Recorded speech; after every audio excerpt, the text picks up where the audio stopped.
Good morning po. Magluluto pa tayo ngayon ng gulay. So, painitin po natin itong pan. Tapos maglagay tayo ng konting mantika, panggisa. Olive oil po to. So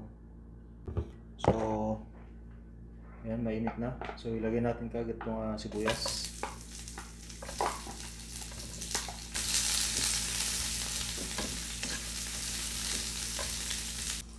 Tapos lagay na po natin kaagad itong bawang.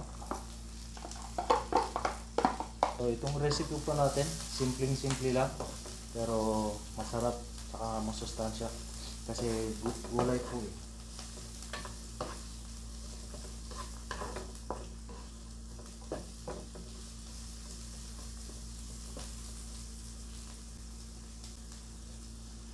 So itong recipe na to lang, puro pachamba kung ano pong meron na available na gulay. So yun lang, paghalu-haluin lang po natin. Hahaluan ko siya ng tuna in can.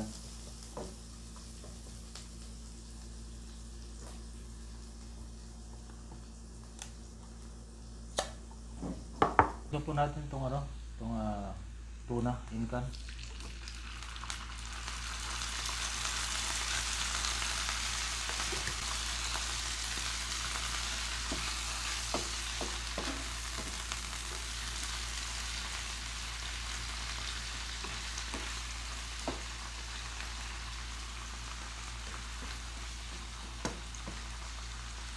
Tapos isunod po natin itong dalawang kutsara na patis.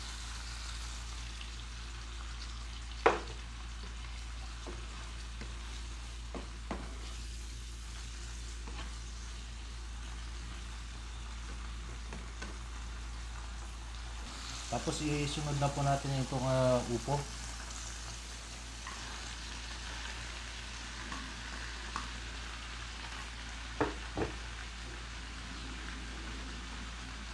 Lagyan lang natin ng konting paminta.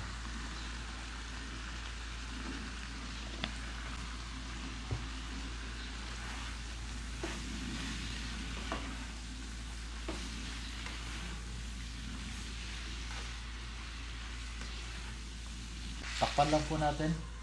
Siguro mga mga 2 minutes.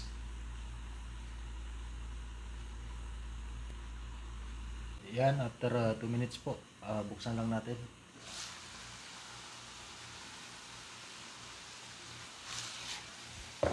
Hindi na po tayo maglalagay ng tubig kasi itong upo, kusa na pong naglabas ng tubig.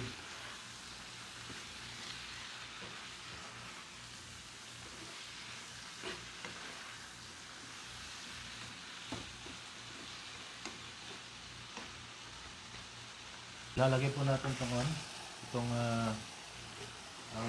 alugbati.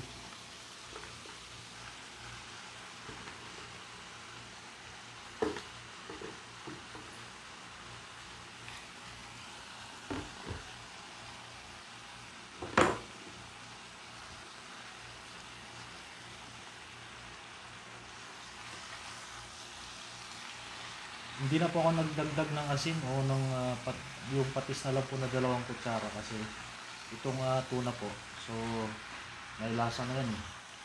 So may alat na konti yan, so hindi na ako nagdagdag. Pagka matabang para sa inyo, so magdadagdag na lang kayo asin o kaya patis.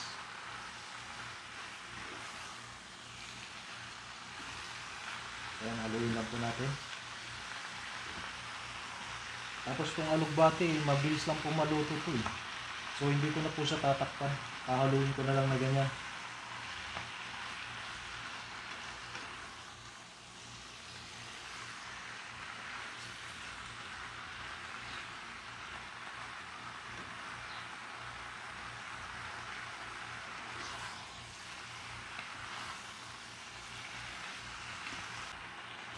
Papatayin ko na po yung apoy kasi yung init nung kawali, maluluto na rin yan eh.